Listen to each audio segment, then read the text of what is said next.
কই গেল সেই সংসদেতে মমতাজের গান?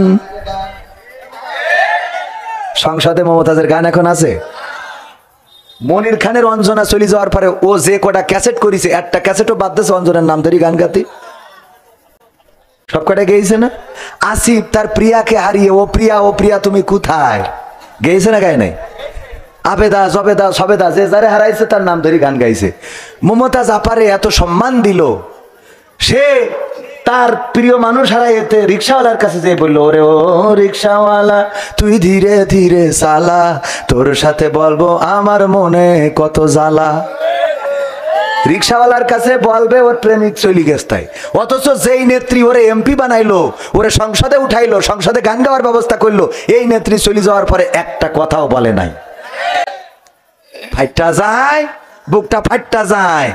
গাইলো স্বামী চলি গেছে তাই মনে হয়, কিন্তু নেত্রী যাওয়াতে একটা গানও গাই নাই। আমি শিখাই দিছিলাম, আপা আপনি গান। আমার সোনার ময়না পাখি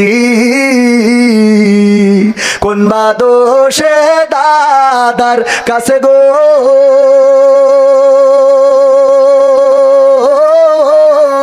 আমরা দেশে কেমনে থাকি রে আমার কলজের ময়না পাখি। গাওয়ার দরকার ছিল না? ছিল না?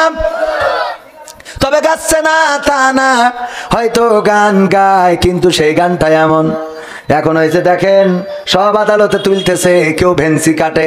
শাহজাহান বলে আমাদেরও সময় আসবে। সময় তো তোমাদের ছিল, আবার নতুন করে কি আসবে? কথা কয় না? সময় তো তোমাদের ছিল, তোমরা সময়টাকে নিয়ে এতটাই অহংকার, এতটাই অধ্যত্ত দেখিয়েছো, মানুষকে মানুষ মনে করো নাই। ইসলামী আন্দোলনের নেতা কর্মীদেরকে তাদেরকে ধরেছো, রিমান্ডে নিয়েছো, নির্যাতন করেছো, জেলে ভরেছো, এমনকি বাংলাদেশে ইসলামী আন্দোলনের নেতৃত্ব শূন্য করার জন্য এক এক করে সব নেতা কর্মীদেরকে ফাঁসির কাস্টে ঝুলিয়েছো। ঠিক না?